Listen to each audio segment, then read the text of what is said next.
How do wheels help us? A wheel rolls, and things that roll are easy to move.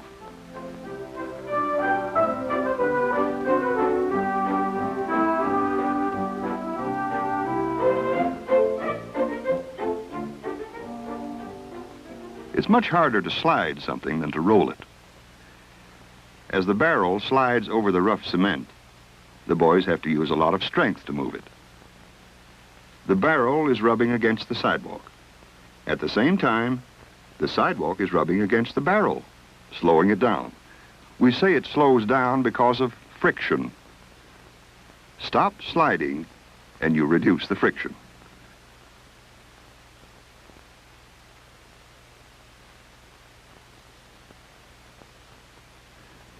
Now there's almost no sliding.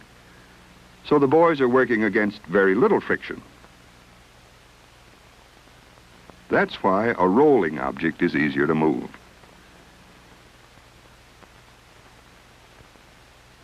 But what does this have to do with wheels? You don't need wheels for a barrel. No, but what if you want to move one of the boys? Here's a better way. Or is it? That's right. You need more barrels to move a longer distance. Of course, you'd never really use barrels this way. But you might use metal rollers, which work much the same way as barrels.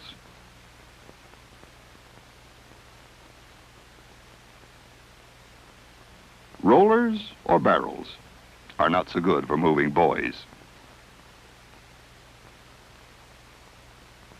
Wheels are better. Each wheel turns on an axle. Between the turning wheel and the axle, there is some friction. There's not as much friction between this wheel and axle.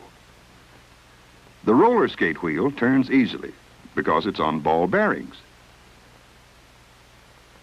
You can see the bearings when we remove part of the wheel. See? Tiny metal balls between the wheel and axle. With these bearings, the wheel rolls very easily around the axle. Ball bearings are also used on a bicycle wheel. The wagon doesn't have ball bearings, but there's still less friction than if the wagon were dragged over the ground.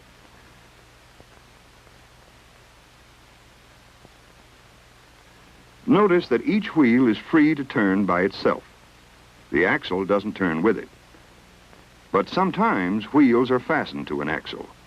Most train wheels are made this way. Both wheels and axle turn together.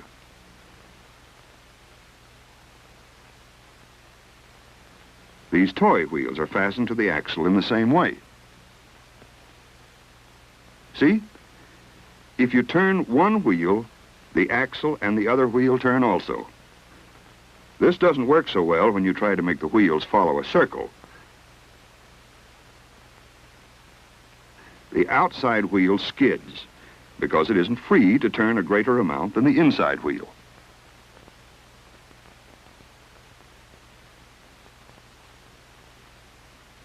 Now we fix the wheels so that each one can turn about the axle separately. This is a better arrangement for following a circle. Now the outside wheel can move a greater amount than the inside wheel, and it doesn't slide. Remember that the wheels on the wagon are also free to turn separately. The wagon can turn around in a small space. Tractors must also turn in very small circles. So the wheels are made so they can turn different amounts. What about the wheels on a car? Yes, each one is free to turn a different amount. Can you think of other uses for a wheel? Suppose we change the wheel a little by cutting out notches.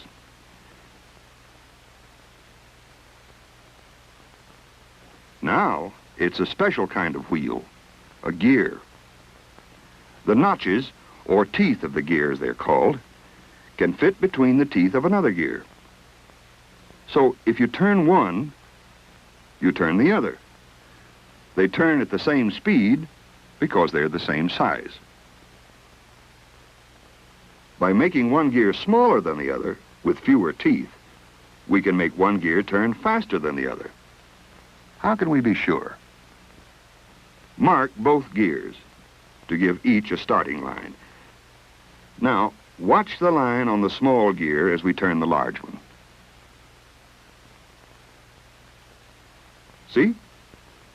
The small one turns several times in the time it takes the large one to turn once.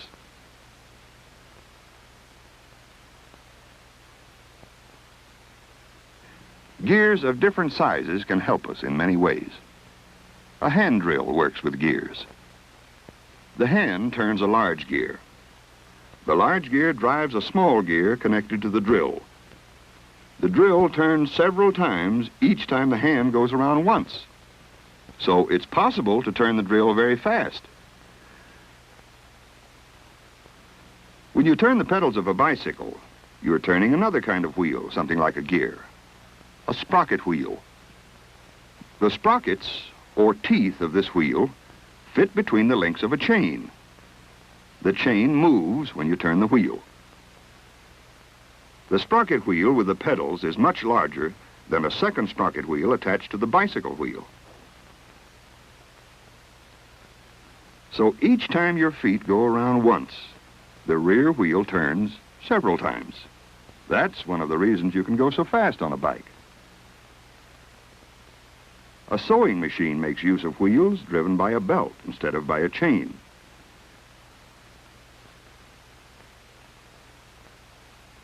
This wheel has raised edges to keep the belt from sliding off. There's a lot of friction between the wheel and the belt because the belt presses tightly against the wheel. When the belt is moved, the wheels move along with it. She keeps her fingers away when the motor is on. Here's a wheel used in another way. Recognize the round handle of a faucet? With the wheel off, try turning it on using just your fingers. It's pretty hard to do. It's much easier with a wheel. With the wheel, you can apply more force.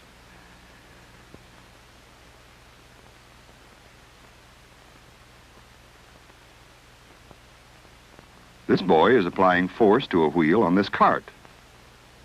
The steering wheel. The steering wheel is fastened to a long post. Connected to the post at the bottom are two rods. Turning the post moves the rods.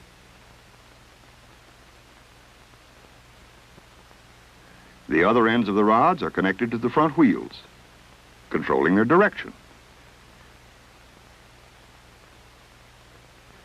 In this way, the steering wheel can be used to control the direction of the cart.